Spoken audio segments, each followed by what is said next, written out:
Hi everybody, my name is Jeff. Welcome back to the Vintage Workshop.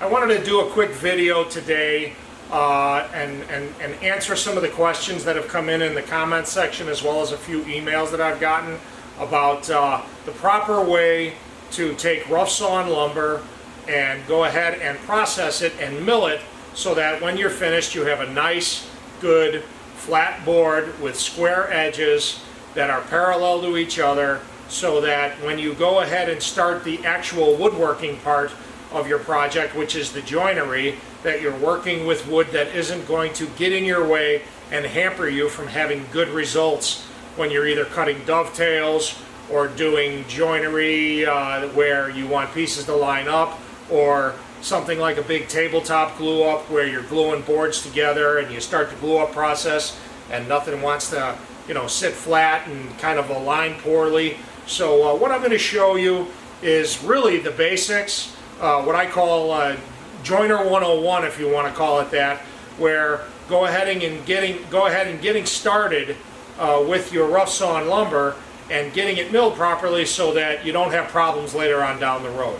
I am standing next to really the two most important machines in the shop for doing that, and I wanted to discuss the process very quickly so that you guys understand, and maybe you can apply this and use that so that you understand where, if you are having a little bit of a problem, by watching what I'm going to show you, maybe where you're going wrong.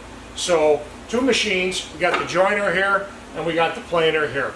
Mine are supersized. Yours don't have to be that big. You just need to have access to either doing it by machinery or over at the bench with hand planes, and I'll discuss that in a future video, doing the exact same process by hand. But for now, we're going to stick with the power tools.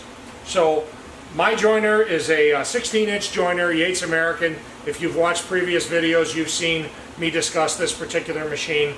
And as you see, I've got the guard removed, and yes, I do have a guard. I've got a Surdy guard. It's over against the wall over there. But if I have the guard in the way, you guys can't see anything. So I've got it pulled off the machine, especially when I'm doing wide surfacing. So getting back to what we're doing here, you guys really should, in America we call this the joiner. You guys really should consider this as a surfacer, because what a joiner does is it does one thing extremely well, and that is it makes a very flat side on a board, assuming that you can push the wood over the top of the cutter head, which is right here in the middle, with even pressure. Okay, and that's what I'm going to show you how to do. Making one flat side is the starting phase of getting your lumber nice and straight and square, and we won't get over to the planer until after we're done making a flat side. And that's one of the bigger problems that a lot of guys end up creating for themselves, is they skip the joiner phase. Maybe you've only got a 6-inch joiner and you're working with a 9-inch piece of wood, and you skip flattening one side and you go straight to the planer. Well, a planer is not going to make flat wood. What a planer does is it thicknesses the wood from whatever size you start out at rough down to however many times you run it through the planer, removing a little at a time until you get down to whatever dimension stock you're working with, whether it's 3/4, ½ inch, 1 inch, 6/4 inch and a half, whatever, it doesn't matter. But if you take a twisted board like this board right here, this board is a short piece of poplar. This board has twist as well as cup to it. And what that means is if you go ahead and you just run this through the planer, you're going to end up with two sides of the wood perfectly parallel to each other, because that's what that machine does, but it's still going to be twisted and cupped. So I'm going to show you how to eliminate that process, and what I'm going to do is I'm going to zoom you in here and give you a really good view of it from the side so you can see exactly where to put your hands and how to push the board over and through the joiner so that you have no problems with your future projects. Okay, so here we are. I got you nice and closely zoomed in. My tabletops are extremely flat. I went ahead when I restored this machine and had these completely reground because they were rusted really badly. This machine was sitting in a barn for a long time, so I had to go ahead and resurface the tabletop. So I know I've got a dead flat surface. This is flat to less than 0.001, which is 1/1000th of an inch. So as you can see, this board is sitting flat on this reference face, and if you go ahead and move it, this is typical of all the rough sawn lumber you're going to get from the lumber yard. It hasn't been surfaced, and it wiggles around like this, and we have to remove that and get one side flat before we can proceed with the rest of that. So I wanted to show you that. I'm going to go ahead and get some hearing and eye protection on.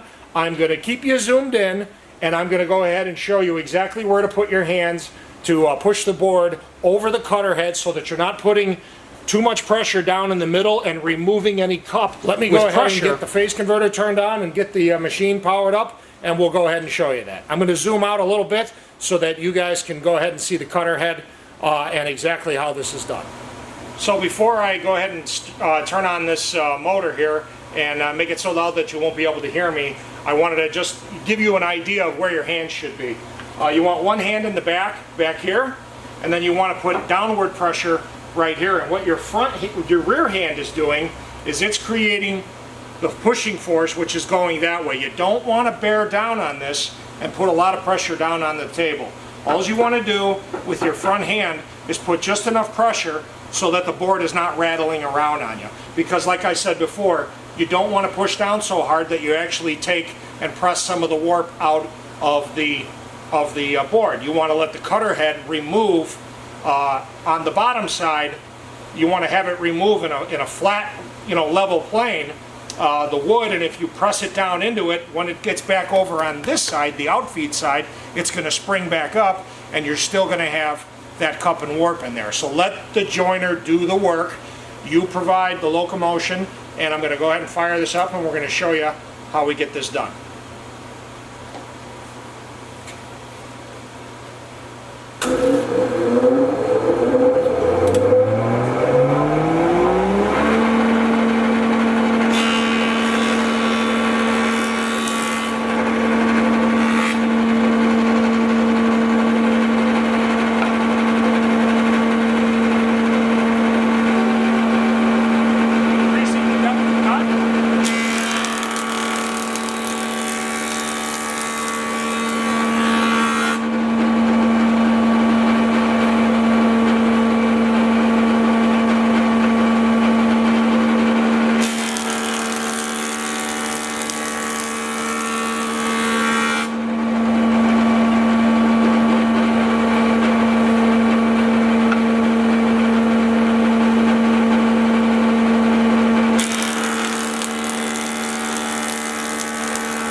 Okay, so now we've gone ahead and used the joiner, and as you can see, it's no longer wiggling and woggling around. That means that this side is completely flat, there's no more twist in it, and it's ready for the next step. And the next step, and it really is up to you guys as far as the procedures that you want to get to, but the very next step, in my opinion, should be going over to the planer and making the other rough side, the side that was facing up, exactly perfectly parallel to the side that we just jointed. So I'm going to go ahead and get the planer set up, and then we'll show you that. Okay, so now we've got our flat side that we just created on the joiner. We're going to go ahead and run that down using the table of the planer to reference it, and the rough side, which we need to now make parallel to the bottom side, is going to face up, and that's the part that's going to get cut by the knives on the planer.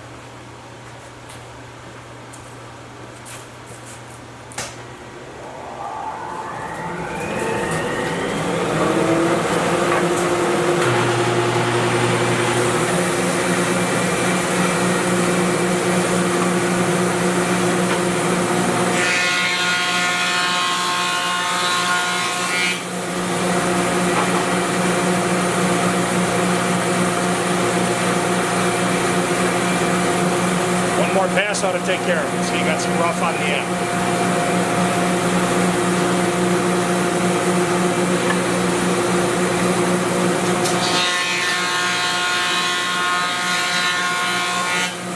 So another thing to quickly discuss is setup of your joiner fence to your joiner table.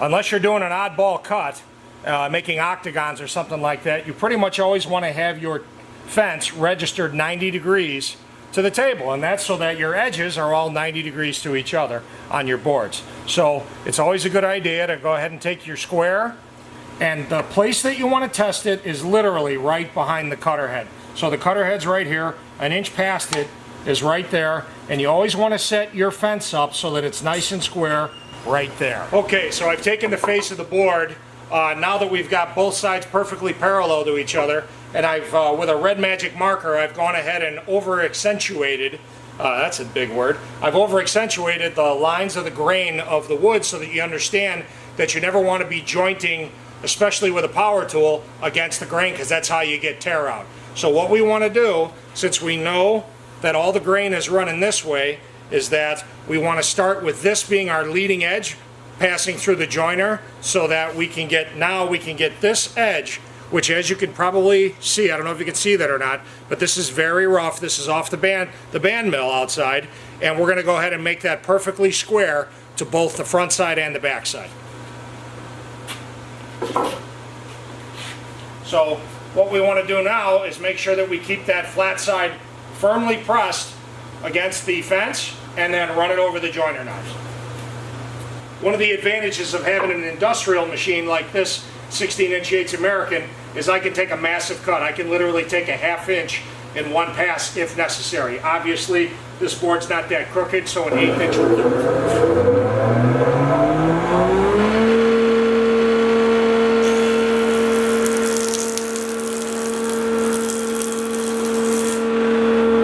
So now, what we have is we have one flat side, we've used the planer to make it parallel, and then we've taken the back to the joiner and we've got that edge perfectly square. So now all we got to do is decide how wide we want this board to be, run over to the table saw, rip it to width, and now you've got a complete board that is flat, parallel, and two edges jointed perfectly square to the faces, and now you're ready to proceed with your joinery.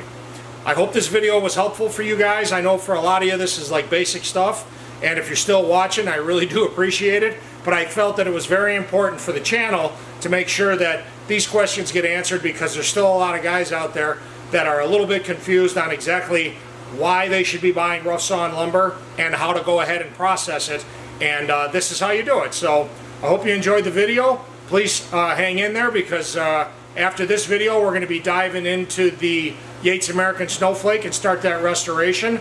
I'm also going to have a quick video coming up because we are, see all these machines behind me? We are going to be completely moving the entire shop around and rearranging how the flow of work happens. I need more space on the other side, and we're going to be creating that. And that's going to be a fun, quick video for you guys to take a look at while we move roughly about 100,000 pounds of machinery around in here and get it all repositioned. So until then, thanks for watching. Please hit that like button. And also, if you haven't already, go ahead and subscribe to the channel. There's going to be a lot more good information coming along. So thanks again for watching, and we'll see you guys real soon.